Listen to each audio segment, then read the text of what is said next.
There was a moment when Bob Proctor stood before thousands of people, and someone in the audience asked him a question that would have rattled most speakers. They challenged his entire philosophy, questioning whether his teachings were just empty words for those who already had success. The room fell silent. Everyone waited to see how he would respond. But Bob didn't flinch. He didn't get defensive. He simply smiled, paused, and delivered one of the most powerful responses of his career. In that moment, he demonstrated something he had spent decades mastering: the ability to act as if nothing affects you. This wasn't about being cold or disconnected from reality. It wasn't about pretending problems don't exist or ignoring genuine challenges. What Bob Proctor understood, and what he spent his life teaching, was something far more profound. He recognized that external circumstances only have the power over us that we give them. He knew that the moment we allow outside forces to dictate our internal state, we surrender control of our lives. Throughout his decades of studying success, prosperity, and human potential, Bob discovered a pattern among the most successful people in history. They all shared one critical characteristic: they maintained an unshakable internal state, regardless of external conditions. They had mastered the art of emotional independence. They understood that their power didn't come from controlling their environment, but from controlling their response to it. Think about that for a moment. Every single day, you're bombarded with situations designed to knock you off balance. A rude comment from a colleague, an unexpected bill, a rejection, traffic, bad news. The list goes on endlessly. Most people allow these external events to determine how they feel, how they think, and ultimately, how they perform. But what if you could move through life differently? What if you could face any circumstance with the same calm certainty that Bob Proctor demonstrated throughout his life? What if nothing could shake your foundation? This isn't just possible. It's essential for anyone who wants to create extraordinary results. And today, we're going to explore exactly how to develop this life-changing ability. Bob Proctor often said that the greatest discovery of his lifetime was understanding the nature of the human mind. He wasn't talking about intelligence or creativity, though those mattered. He was referring to something more fundamental: the realization that we have complete control over our internal world, regardless of what's happening in our external world. This understanding transformed him from a struggling man with limited education into one of the most influential success teachers of our time. When Bob discovered this principle, he was working as a firefighter, barely making ends meet and feeling trapped by his circumstances. He had dropped out of high school, had no prospects, and couldn't see a way forward. Then someone handed him a book called Think and Grow Rich by Napoleon Hill. That book introduced him to an idea that seemed almost too simple to be true. Your thoughts create your reality, and you have absolute control over your thoughts. At first, like many people, Bob was skeptical. How could thinking differently change actual circumstances? How could acting as if nothing affects you make any practical difference when real problems existed? But he decided to test this principle. He started controlling his reactions to situations instead of being controlled by them. He stopped allowing his bank account, his job, or other people's opinions to determine his emotional state. The results were nothing short of miraculous. Within months, his income increased. Within a year, he had completely transformed his financial situation. Within a few years, he was teaching these principles to others. But the external success wasn't even the most important part. What mattered most was the internal shift. Bob had discovered that when you act as if nothing affects you, you're not denying reality. You're choosing which reality you're going to participate in. This principle became the foundation of everything Bob taught for the next 6 decades. He understood that most people live their entire lives in a reactive state, bouncing from one emotional response to another like a pinball. They wake up feeling good, then someone cuts them off in traffic, and now they're angry. They start a project, feeling confident, then face a setback, and now they're discouraged. Their internal state is completely dependent on external conditions. But Bob Proctor chose differently, and he showed millions of people around the world how they could choose differently too. This isn't about positive thinking or ignoring problems. It's about understanding a fundamental law of success. Your power comes from within, not from without. When you truly grasp this, everything changes. Let's explore how to make this principle a living reality in your life. Bob Proctor used to tell a story about two people stuck in the same traffic jam. One person is furious, pounding the steering wheel, cursing, letting their blood pressure rise. The other person is calm, perhaps listening to music or an audiobook, completely at peace. Same situation, two completely different experiences. The difference isn't in the traffic. The difference is in how each person's mind processes the situation. Most people operate from what Bob called the reactive mind. This is the part of us that automatically responds to stimuli without conscious choice. Someone criticizes you, and you immediately feel hurt. Your investment loses value, and you immediately feel anxious. Your competitor succeeds, and you immediately feel jealous. These reactions feel automatic because they are automatic. But automatic doesn't mean unchangeable. The reactive mind developed as a survival mechanism. When our ancestors faced a predator, they needed to react instantly without thinking. Fear needed to be immediate and overwhelming to trigger the flight or fight response. This served them well in a world of physical dangers, but we no longer live in that world. Today, the reactive mind causes more problems than it solves. When you react emotionally to every circumstance, you're essentially giving away your power. You're saying that your internal state depends on external conditions. You're putting yourself at the mercy of a world you can't control. Bob understood that this is no way to live. If you want to create something meaningful with your life, he often asked audiences a powerful question. Who's in control of your mind right now? Most people never seriously consider this question. They assume they're in control because the thoughts are happening in their head. But if you're constantly reacting to circumstances, constantly being knocked off balance by events, constantly allowing situations to determine your emotional state, are you really in control? The reactive mind operates on a simple program. Stimulus equals response. Something happens, and you react. Something else happens, and you react again. You're like a puppet, with external circumstances pulling the strings. Bob saw people living this way their entire lives, wondering why they couldn't achieve their goals, wondering why they felt powerless. The problem with the reactive mind isn't that it reacts. The problem is that it reacts without conscious choice. It bypasses your higher faculties, your reasoning ability, your capacity to choose. It treats every situation as if it's an emergency requiring immediate emotional response. But most situations aren't emergencies. Most situations are just situations, neutral events that only have the meaning and emotional charge we give them. Bob spent years studying the difference between successful and unsuccessful people. He found that successful people had developed what he called responsibility, the ability to consciously choose their response, rather than reacting automatically.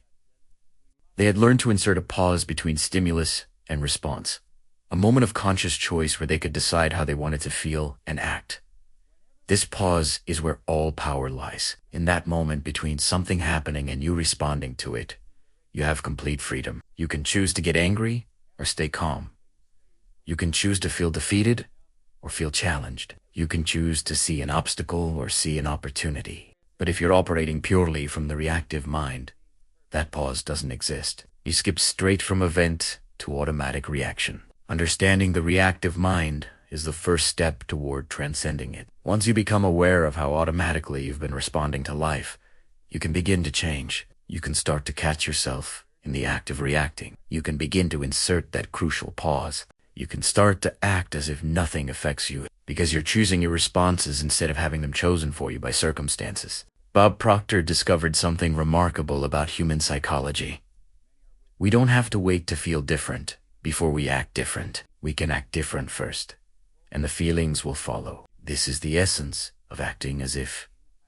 When you act as if nothing affects you, you're not pretending or being fake. You're using your behavior to shape your internal state rather than waiting for your internal states to shape your behavior. Most people have this backwards.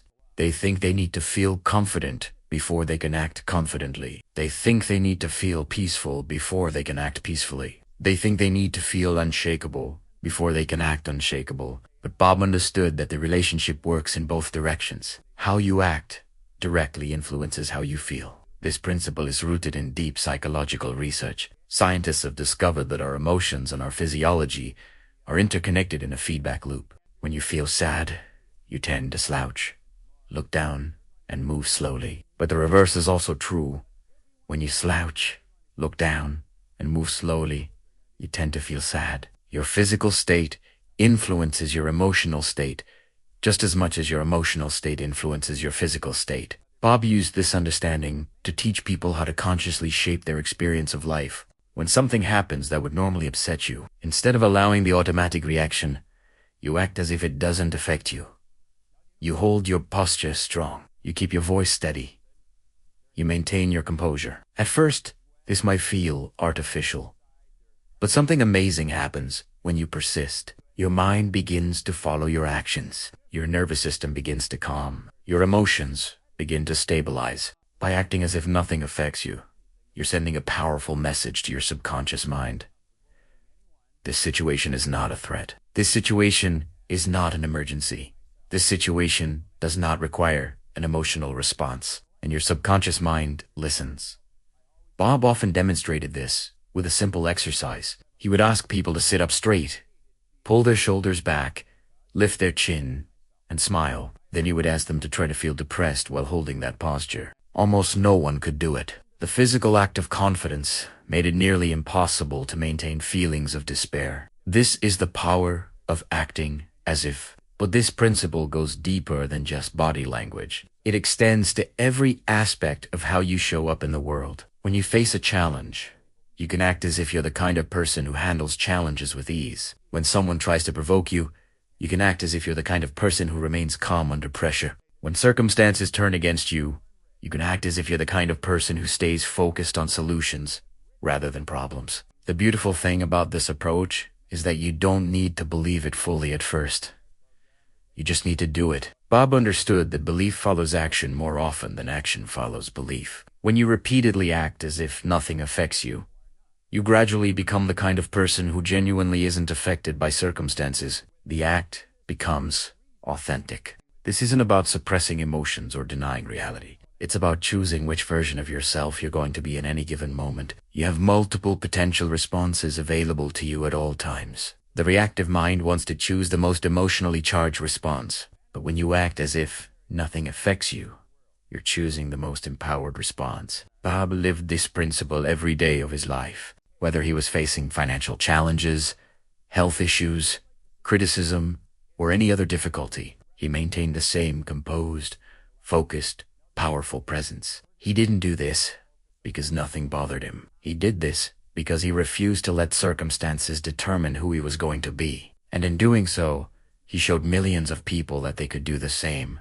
Bob Proctor often said that everything in life is an inside job. Your results in the outer world are always a reflection of your inner world. But most people have never taken the time to truly master their inner state. They allow thoughts to come and go randomly. They allow emotions to rise and fall based on circumstances. They live at the mercy of whatever mental or emotional pattern happens to be dominant at any given moment. Mastering your inner state begins with understanding that you have one. This might sound obvious, but most people are so identified with their thoughts and emotions that they don't realize they're separate from them.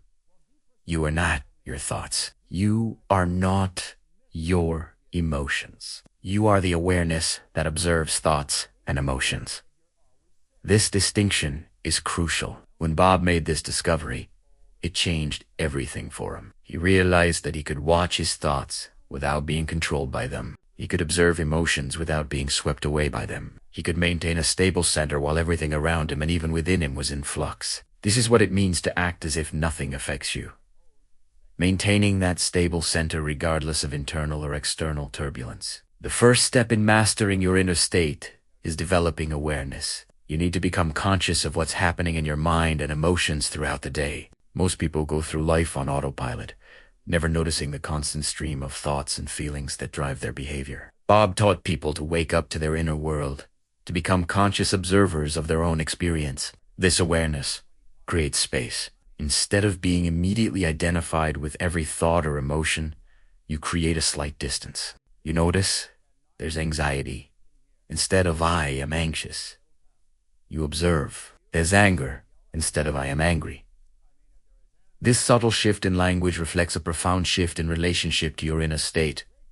You're no longer drowning in it. You're observing it. Once you have this awareness and space, you can begin to consciously choose your inner state. This is where most people struggle, because they believe their inner state is determined by circumstances. But Bob proved through his own life that this isn't true. You can decide to be peaceful in chaos. You can decide to be confident despite setbacks. You can decide to be focused despite distractions. The key is understanding that your inner state is created by what you focus on and what meaning you assign to things. Two people can experience the same event and have completely different inner states because they focus on different aspects and assign different meanings.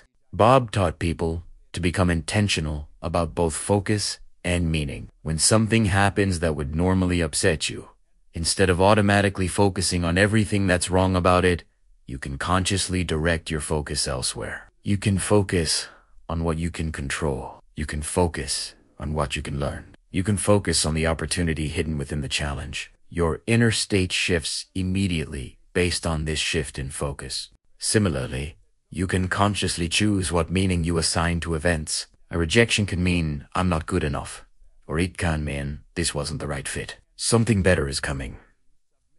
A financial loss can mean I'm a failure, or it can mean, I'm learning valuable lessons that will serve me in the future. The event is the same.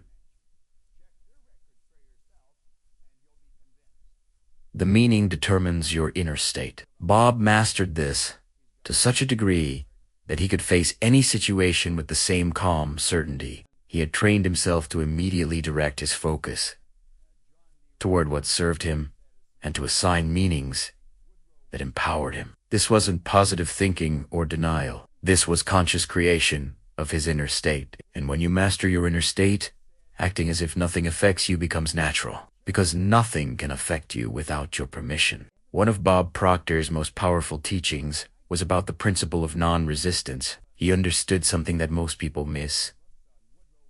Resistance magnifies problems. When you resist what's happening, when you fight against circumstances, when you struggle against reality, you actually give those circumstances more power over you. Acting as if nothing affects you is, in many ways, the ultimate form of non-resistance. Bob often quoted the phrase, "What you resist persists."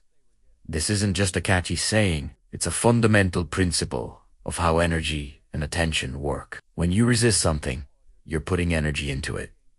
You're thinking about it constantly. You're emotionally charged about it. And wherever your energy and attention go, that thing grows in your experience. Think about a time when you tried to force something to be different than it was. Maybe you resisted the fact that a relationship ended. Maybe you fought against a business failure. Maybe you struggled against a limitation you perceived in yourself. The more you resisted, the more that situation dominated your thoughts and emotions.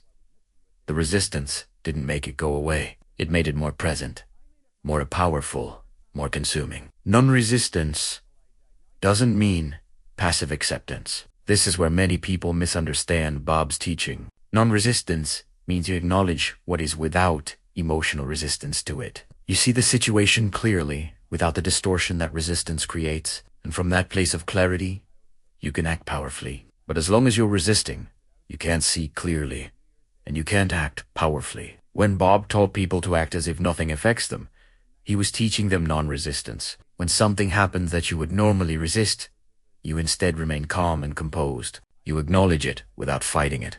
You accept that this is what's happening right now without making it mean something terrible about you or your future. This non-resistant stance immediately diffuses the power of the situation. Bob used to demonstrate this with a simple physical example. He would ask someone to push against his hand.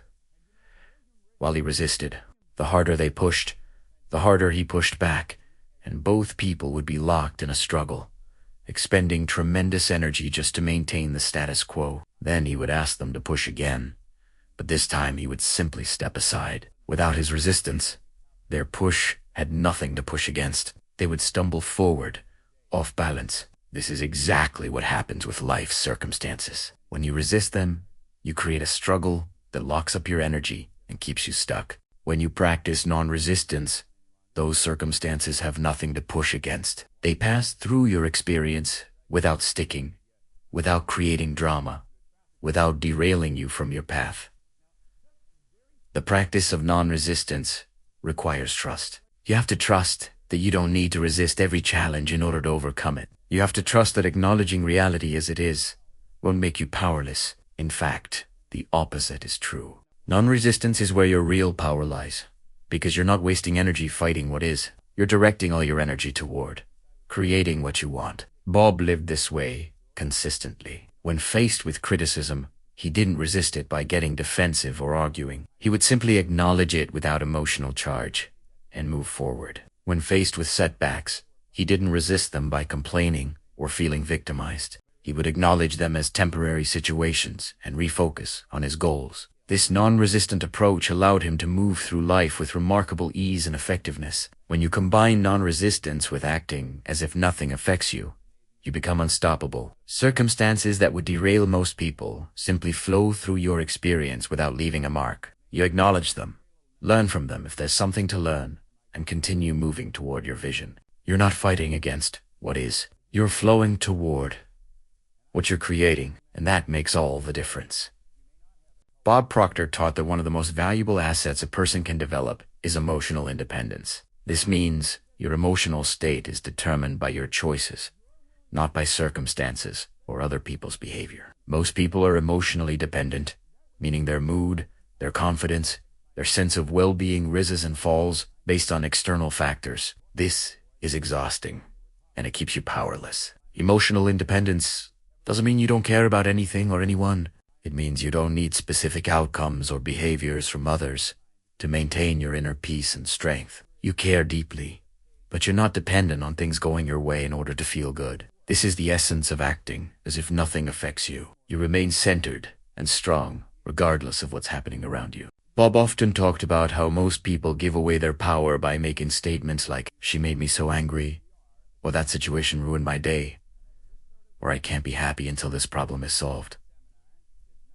These statements reveal emotional dependence. They demonstrate that you've outsourced control of your inner state to circumstances or other people. And whenever you do that, you're powerless. Building emotional independence starts with taking responsibility for your emotions. Not responsibility in the sense of blame, but responsibility in the sense of ownership.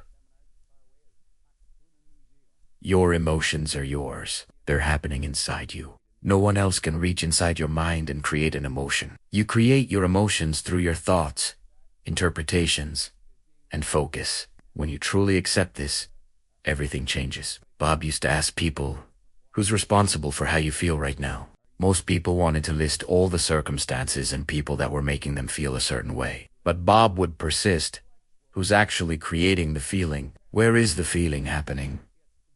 Eventually, people would realize that they were creating their own emotional experience through their response to circumstances. This realization is liberating, not burdensome. When you understand that you're creating your emotional experience, you also understand that you can create a different emotional experience.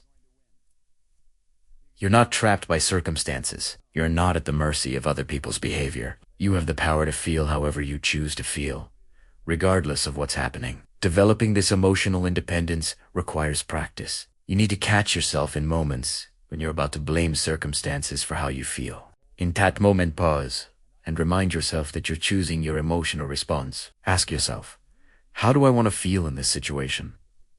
Then act as if you already feel that way. Bob also taught that emotional independence comes from having a strong sense of purpose and vision that transcends temporary circumstances. When you're deeply connected to your purpose, when you're focused on a compelling vision for your life, individual setbacks and challenges don't shake you as much. They're just momentary obstacles on a much bigger journey. People who lack emotional independence are like boats without anchors, tossed around by every wave. People who've developed emotional independence are like ships with deep anchors and strong rudders. The waves still come, but they remain stable and on course. This stability comes from within, not from hoping the ocean will always be calm. Bob embodied this emotional independence throughout his life. Whether he was experiencing success or facing challenges, whether people praised him or criticized him, whether things went according to plan or not, he maintained the same centered, powerful, purposeful energy.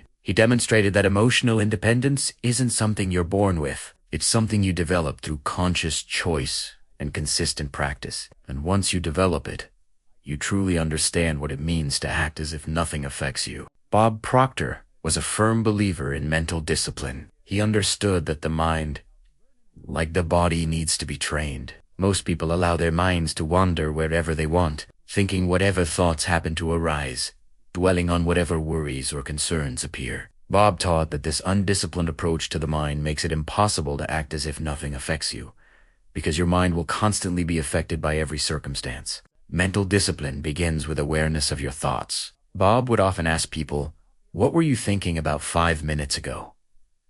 Most people couldn't answer. Their thoughts had come and gone without conscious attention. This lack of awareness means you're not in control of your mind. Your mind is running on autopilot, reacting to every stimulus, generating thoughts based on habit rather than choice. The first practice Bob recommended was simply observing your thoughts throughout the day, not judging them, not trying to change them initially, just noticing them. What patterns do you notice? What thoughts come up repeatedly? What triggers certain types of thinking? This observation creates awareness, and awareness is the foundation of control. Once you've developed awareness, the next step is interruption. When you notice thoughts that don't serve you, thoughts that diminish your power, thoughts that make you feel affected by circumstances, you interrupt them. Bob taught people to say stop, either out loud or in their mind, creating a pattern interrupt. Then immediately redirect your thoughts to something more empowering. This interruption and redirection needs to be practiced consistently. Bob often said that you need to be like a guard at the door of your mind, constantly vigilant about what you allow in. Negative news, toxic people, limiting beliefs, all of these are seeking entry to your mind. Mental discipline means consciously choosing what you let in and what you keep out. Bob also practiced daily mental rehearsal. Every morning, he would spend time visualizing himself moving through his day with complete composure and power, unaffected by circumstances. He would imagine challenging situations and see himself responding with calm certainty. This mental rehearsal programmed his subconscious mind to respond that way automatically when real challenges arose. Another key practice Bob taught was affirmations, but not the weak, hopeful kind many people use. He taught powerful, present tense declarations of truth. Statements like "I am in complete control of my thoughts and emotions," or "I choose my response to every situation," or "Nothing can shake my inner peace without my permission." These affirmations, repeated with feeling and conviction, reprogram the subconscious mind. Mental discipline also means controlling your focus. Bob taught that you can think about anything you want at any time. You're never forced to think about your problems, your worries, your past failures, or your current challenges. You can, at any moment, shift your focus to something empowering. This ability to control focus is one of the most powerful forms of mental discipline. Bob would practice this constantly. In meetings, in conversations, in quiet moments, alone he was always aware of where his mind was going and consciously directing it. This wasn't exhausting for him because it had become habitual. Just as an athlete trains their body until certain movements become automatic, Bob had trained his mind until certain thought patterns became automatic. The result of this mental discipline was that Bob genuinely wasn't affected by most circumstances that would upset others. It wasn't an act. It wasn't pretending. His mind had been trained so thoroughly that it naturally remained focused on what mattered, naturally interpreted events in empowering ways, naturally maintained a state of calm certainty. This is what's possible when you develop true mental discipline. You don't have to try to act as if nothing affects you. You genuinely become someone who isn't affected. In his deepest teachings, Bob Proctor spoke about the concept of the higher self. He understood that we have multiple levels of identity. There's the ego self, which is reactive, defensive, and identified with circumstances. And there's the higher self, which is connected to infinite intelligence, operates from abundance, and remains unshakable regardless of conditions. Acting as if nothing affects you is really about learning to live from your higher self. Your higher self sees the bigger picture. It understands that temporary circumstances, no matter how challenging, are just momentary experiences in an infinite journey. It recognizes that problems are opportunities for growth. It knows that setbacks are setups for comebacks. It holds a perspective that transcends the drama and urgency of the moment. The ego self, on the other hand, is constantly affected by everything. It takes things personally. It feels threatened by criticism. It panics when plans don't work out. It compares itself to others and feels either superior or inferior based on circumstances. The ego self lives in constant reaction to the external world. Bob taught that we all have the choice of which self we're going to operate from in any given moment. When something challenging happens, you can respond from your ego self with fear, anger, or defensiveness, or you can respond from your higher self with wisdom, calm, and constructive action. The circumstances are the same. The self you choose to operate from determines your experience. Living from your higher self requires you to consciously elevate your consciousness. Bob would do this by asking himself questions like, what would the highest version of myself do in this situation? Or how would I handle this if I were already the person I'm becoming? These questions immediately shift you out of reactive ego consciousness into purposeful higher consciousness. Your higher self is always available to you. It's not something you have to earn or achieve. It's your true nature beneath all the conditioning and programming. The challenge is that most people have spent years strengthening the ego self through constant identification with thoughts, emotions, and circumstances. Living from the higher self means breaking those patterns of identification. Bob practiced this daily through meditation, contemplation, and conscious awareness. He would spend time each day in quiet reflection, connecting with that deeper part of himself that wasn't affected by circumstances. This wasn't escaping reality. This was connecting with a truer, deeper reality beneath surface appearances. When you live from your higher self, acting as if nothing affects you becomes natural and authentic. You're not pretending to be unaffected while internally struggling. You genuinely see things from a higher perspective, where temporary circumstances don't have the power to disturb your peace or derail your purpose. You're connected to something larger than any individual situation. Bob often talked about how his life transformed when he made the shift from ego-based living to higher self-living. He stopped taking things personally. He stopped feeling threatened by competition or criticism. He stopped needing circumstances to be a certain way in order to feel good. He became genuinely free, and that freedom was visible to everyone who encountered him. This is the ultimate goal of Bob's teaching about acting as if nothing affects you. It's not about developing a thicker skin or becoming cold and disconnected. It's about rising to a level of consciousness where you see through the illusion that circumstances have power over you. You recognize that you are far more than your circumstances, far more than your current challenges, far more than any temporary situation. You are an infinite spiritual being having a temporary human experience. And when you live from that truth, nothing in the external world can shake the foundation of who you are. Bob Proctor spent his life demonstrating what's possible when you refuse to let circumstances determine who you are. He showed us that acting as if nothing affects you isn't about being cold, disconnected, or in denial. It's about recognizing where your true power lies. Your power isn't in controlling circumstances, which you can't do. Your power is in controlling your response to circumstances, which you can always do. This shift from trying to control the outside world to mastering your inner world is the key to everything Bob taught. Everything we've explored today comes down to one essential truth. You are not at the mercy of circumstances. You never have been, and you never will be. Circumstances can only affect you to the degree that you allow them to. When you master your mind, build emotional independence, practice non-resistance, and live from your higher self, you become genuinely unshakable. This isn't theory. This is how Bob lived, and it's how you can live too. It requires practice, discipline, and commitment, but the freedom it creates is worth every bit of effort. You deserve to move through life with the same calm certainty that Bob demonstrated. You deserve to be free from the tyranny of circumstances. So take what you've learned today and put it into practice. The next time something happens that would normally upset you, pause. Remember that you have a choice. Act as if nothing affects you, and discover that nothing has to. Master your inner world, and watch your outer world transform. This was Bob Proctor's gift to the world, and now it's yours to claim. The question is, will you? Will you choose to live from your power instead of from your circumstances? Will you choose to be unshakable? The choice, as it always has been, is entirely yours.